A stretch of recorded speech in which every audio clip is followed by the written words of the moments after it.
Hello all of you. आज हम discuss करेंगे एक बियरी स्ट्रेटजी के। ये स्ट्रेटजी भी क्रेडिट की स्ट्रेटजी। आपने बहुत सारी मार्केट में स्ट्रेटजी होंगी।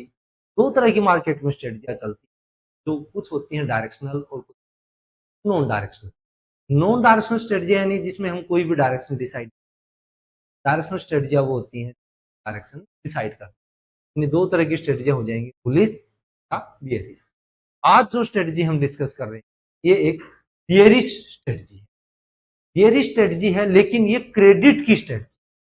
अब इसमें फर्क क्या आएगा, यानी जितनी भी बियरिश की आप स्ट्रेटजियां देखते हैं मोस्टली स्ट्रेटजीज में हम ऑप्शंस बाइंग करके चलते हैं, फिर उसको हेजिंग करते हैं। इससे क्या होता है, हमारे अकाउंट में डेबिट होता है कि जब भी हम किसी प्रीमियम्स को पहले खरीदेंगे फिर उसका इंश्योरेंस करेंगे तो हमारा डेबिट जाएगा।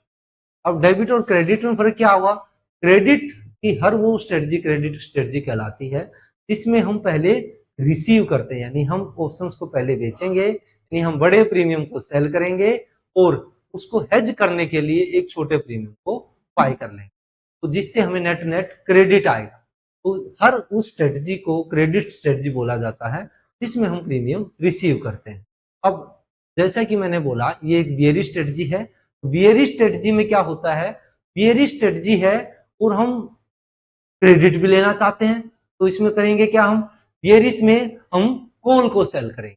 यानी बियरिश बंदा तभी हो सकता है उसके पास दो माइंड सेट होंगे, या तो पुट को बाय करके चलेगा या कॉल को सेल करके चलेगा। अब जो कॉल का सेलर है उसके साथ दो बेनिफिट्स एक्स्ट्रा लग।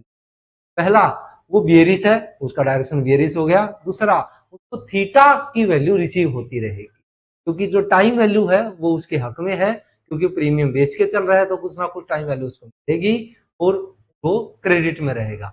यानी ये इस स्ट्रेटजी के अंदर हम क्या करेंगे, इसमें हम कॉल को सेल करके चलेंगे और जो भी हमारा रिस्क बनेगा या जो ब्रेक इवन पॉइंट आएगा वहां से हम इस स्ट्रेटजी को हेज करेंगे, यानी अपनी लैग को हेज कर लेंगे। इसका ग्राफ कुछ इस तरह से दिखाई देगा कि नीचे जाएगा तो हमें एक बड़ा प्रॉफिट होगा, और अगर ऊपर की तरफ गया तो एक जो लॉस होगा वो मिनिमाइज होगा, एक छोटा लॉस होगा। इस स्ट्रेटजी के अंदर जो हमारा रेशियो है और जो रिस्क रिवार्ड रेशियो और प्रॉफिट की प्रोबेबिलिटी, इन दोनों चीजों का हमें ध्यान देना है। इस स्ट्रेटजी के अंदर हमारा जो रिस्क रिवार्ड रेशियो है वो मिनिमम होना चाहिए 1 का 2, और प्रॉफिट की प्रोबेबिलिटी होनी चाहिए मिनिमम 30%। चलिए आगे और इंफॉर्मेशन इसकी देखते हैं हम। यानी मार्केट व्यू क्या है, बेरी से जैसे मैं ऑलरेडी बता चुका हूं। फॉर्मेशन क्या होगी, यानी पहली लेग 2 लेग की स्ट्रेटजी होगी। ये पहली लेग में हम एक सेल आईटीएम कॉल को सेल करेंगे, और जो भी उसका ब्रेक इवन आएगा या जो भी उसका नियर एटीएम या ओटीएम होगा जो बिल्कुल पास का, वहां से हम उसको हेज कर देंगे। तो सबसे बेस्ट पॉइंट है, इसमें हम एटीएम या ओटीएम का कई बार डेफिनेशन नहीं समझ पाते, तो जो भी ब्रेक इवन आएगा, ब्रेक इवन के पास के लेग को हमें, ब्रेक इवन के पास के स्ट्राइक से हमें उसको हेज कर देना है। रिस्क और रिवार्ड इसमें दोनों लिमिटेड है, रिस्क भी लिमिटेड होगा, रिवार्ड भी लिमिटेड होगा। मार्केट की वोलेटिलिटी इसमें कैसी भी हो चलेगी, नॉर्मल वोलेटिलिटी वो भी चलेगी, हाई वोलेटिलिटी है वो भी चलेगी, कोई फर्क नहीं पड़ता, क्योंकि आपकी स्ट्रेटजी में आपका रिस्क भी बंधा हुआ है और आपका रिवार्ड भी बंधा हुआ है। जब भी कोई स्ट्रेटजी जिसमें रिस्क और रिवार्ड लिमिटेड आ जाए तो उसमें वोलेटिलिटी पे कोई फर्क नहीं पड़ता, क्योंकि जब रिस्क विक्स हाई होगा, वोलेटिलिटी हाई होगी, तो प्रीमियम्स भी हाई मिलेंगे, तो वहां बड़ा प्रॉफिट होने के भी चांस होते हैं। ब्रेक इवन पॉइंट यानी स्ट्राइक प्राइस जो हमारे निकल के आएंगे, यानी जो प्रीमियम हमें रिसीव होगा वो हमारे सेल के स्ट्राइक प्राइस में से माइनस कर दिया जाएगा, तो हमारा एक ब्रेक इवन पॉइंट निकल के आ जाएगा। और प्रॉफिट और लॉस इसमें फिक्स है, लॉस भी फिक्स है, प्रॉफिट भी फिक्स है। चलिए मैं अब इस स्ट्रेटजी को आपके सामने लाइव बना के दिखाता हूं कि इस स्ट्रेटजी को मैं लाइव मार्केट में कैसे इंप्लीमेंट कर सकता हूं। हमें बनाने में हो सकता है थोड़ा सा मेहनत करनी पड़े, क्योंकि एक ही बार में सभी चीजें मैच हो जाए ये कोई जरूरी नहीं है, क्योंकि दो चीजें इसमें मैच करनी जरूरी है। पहला, मेरा रिस्क रिवार्ड रेशियो जो कि 1 का 2 से ऊपर आना चाहिए, और दूसरा प्रॉफिट की प्रोबेबिलिटी जो अबव 30% आनी चाहिए। चलिए लाइव साइट में चलते हैं और हम इसको बनाने की कोशिश करते हैं।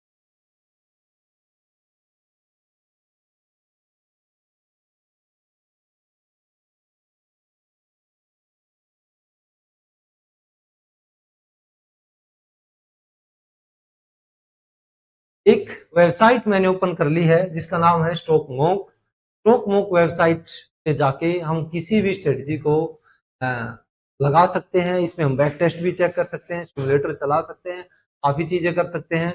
लेकिन अपना लाइव पैसा ना लगाते हुए हम किसी भी स्टडी को, किसी भी स्ट्रेटजी को लगा के देख सकते हैं, उसको सेव कर सकते हैं, ताकि आने वाले टाइम पे हम ये देख सकें कि अगर ये स्ट्रेटजी लाइव होती तो उसमें मुझे कितना रिस्क या कितना रिवार्ड मिला होता। अब इस स्ट्रेटजी में हमने क्या सोचा है कि बियर मार्केट बियरिश है, बियरिश ट्रेंड है, तो बियरिश लगाएंगे और बियरिश के लिए हमें क्या करना है, एक आईटीएम कॉल को सेल करना है। तो लाइव हम आ जाते हैं। ये हमारे पास जो अभी खुला हुआ है, ये निफ्टी का खुला हुआ है। निफ्टी के स्ट्राइक्स हमारे सामने आ रहे हैं मार्केट में, और एक मार्केट अभी चल रही है लगभग अप्रोक्स चल रही है 24,900 के पास।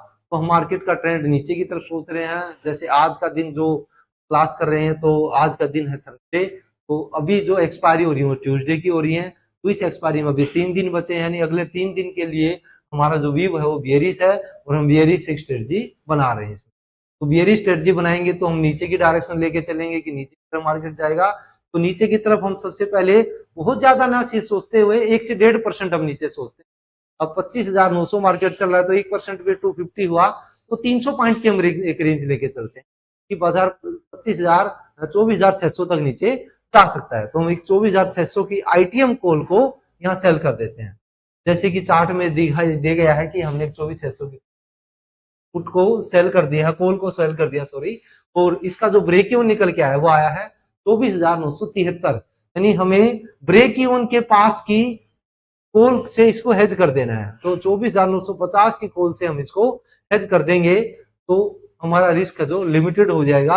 अब हमें देखने की जरूरत यह है कि जो हमने सोचा था कि हमारे ये चीजें क्लियर होनी चाहिए, क्या स्ट्रेटजी में दोनों चीजें पूरी हो रही है।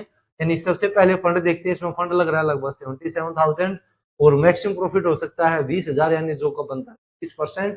मैक्सिमम लॉस हो सकता है 5,700, जो बनता है 7%। मेन पॉइंट देखने का था आरआर रेशियो और पीओपी, प्रॉफिट की प्रोबेबिलिटी। आरआर रेशियो आ रहा है 1 का 3.5, यानी हमने सोचा था 1 का 2 से ऊपर भी रेशियो आएगा तो हमारे लिए बहुत अच्छी स्ट्रेटजी है। प्रॉफिट का प्रोबेबिलिटी 30% के ऊपर आना चाहिए। दोनों ही पहले ही ट्राई में दोनों ही बहुत बेस्ट आ रहे हैं, यानी हमारा आरआर रेशियो भी मैच हो रहा है और इसकी प्रॉफिट की प्रोबेबिलिटी भी अबव 30 आ रही है, बल्कि 35 अबव आ रही है। तो इस तरह से हम ये स्ट्रेटजी क्रिएट कर सकते हैं। Thank you.